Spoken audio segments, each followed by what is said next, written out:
नमस्ते। इस वीडियो में हम लोग सैयद वंश के बारे में जानकारी इकट्ठा करेंगे, उसके बारे में अध्ययन करेंगे। पिछली वीडियो में हम लोगों ने गुलाम वंश, खिलजी वंश, तुगलक वंश के बारे में जान चुके हैं। ये वीडियो हमारा सैयद वंश जो कि सल्तनत काल का चौथा वंश है। हम सभी जानते हैं कि दिल्ली सल्तनत पर कुल 5 वंश शासन किया है, जिसमें से चौथा वंश है सैयद वंश। इसका कार्यकाल 1414 से लेकर के 1451 ईस्वी तक रहता है। इसमें मूलतः 3 शासक ही शासन किए हैं, जिसमें से इसका संस्थापक पहला है खरीज खां।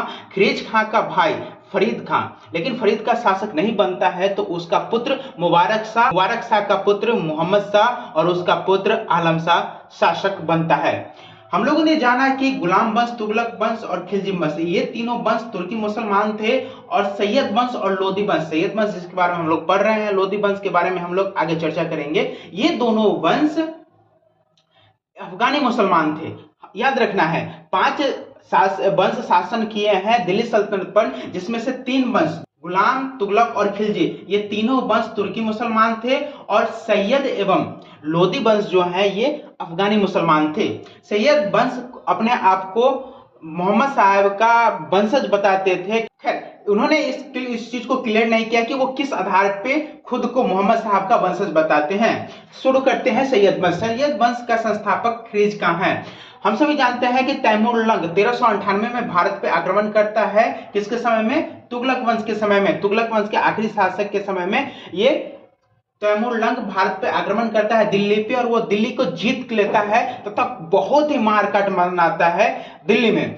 जब ये तैमूर लंग भारत से वापस जा रहा था तो इसने जो इसको मदद किया था भारत पे विजय अभियान करने में, भारत पे हमला करने में, खरीज खां को जाते जाते यहाँ का पूरा राजपाट सौंप के जाता है। और इसी कारण से सैयद वंश के संस्थापक खरीज खां, जिन्होंने सैयद वंश की शुरुआत 1414 में किया, ये 1414 से 1421 तक सैयद वंश के शासक रहे। खरीज खां खुद को कभी भी शासक या बादशाह की उपाधि नहीं दिया, क्योंकि वो खुद को रैयत या आला की उपाधि से ही खुश रखता था। उसका मानना था कि वो यहाँ का शासक नहीं है, बल्कि तैमूर लंग जो है उसी का एक प्रतिनिधित्व के रूप में वो भारत में शासन कर रहा था, इसलिए वो खुद को सुल्तान की उपाधि नहीं देता है।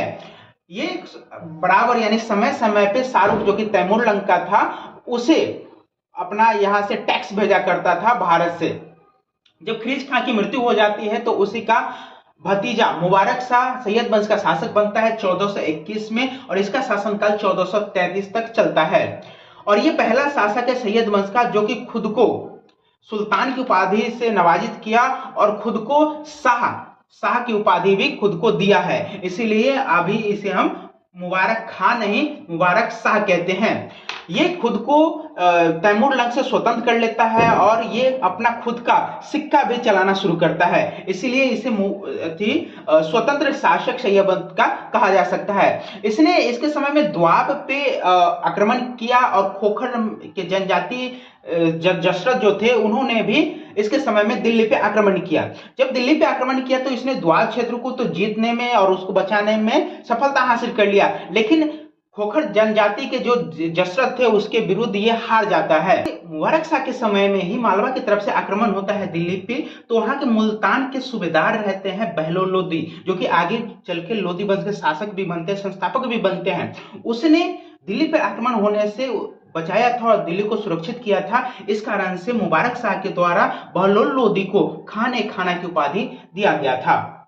मुबारक शाह के द्वारा यमुना के क्षेत्र में दौलताबाद नगर की स्थापना किया था, और उसी का देखने जब वो जा रहा था तो उसी क्रम में इसके वजीर सखरुल मुल्क के द्वारा इस पे हमला किया जाता है और इसकी मृत्यु हो जाती है 1433 में। मुबारक शाह के समय में ही सरहिंदी एक इतिहासकार रहते हैं जिन्होंने तारिक ए मुबारक शाही की रचना किया है, जिसमें मुबारक शाह एवं सैयद वंश के बारे में जानकारी मिलता है। वो मुबारक शाह के समय में ही रहता है, यानी मुबारक शाह के द्वारा सरहिंदी को संरक्षित किया जाता है। मुबारक शाह की जब मृत्यु हो जाती है तो मोहम्मद शाह यहाँ का शासक बनता है, और मोहम्मद शाह के बारे में कुछ ज्यादा नहीं पढ़ना है, सिर्फ आप इसका सीरियली याद रखेंगे कि सबसे पहला शासक खरीज खां होता है जो कि संस्थापक होता है 1 नंबर में, उसके बाद दूसरा में मुबारक शाह, तीसरा में मोहम्मद शाह और चौथा में आलम शाह। ये एक क्रम आप याद रखेंगे।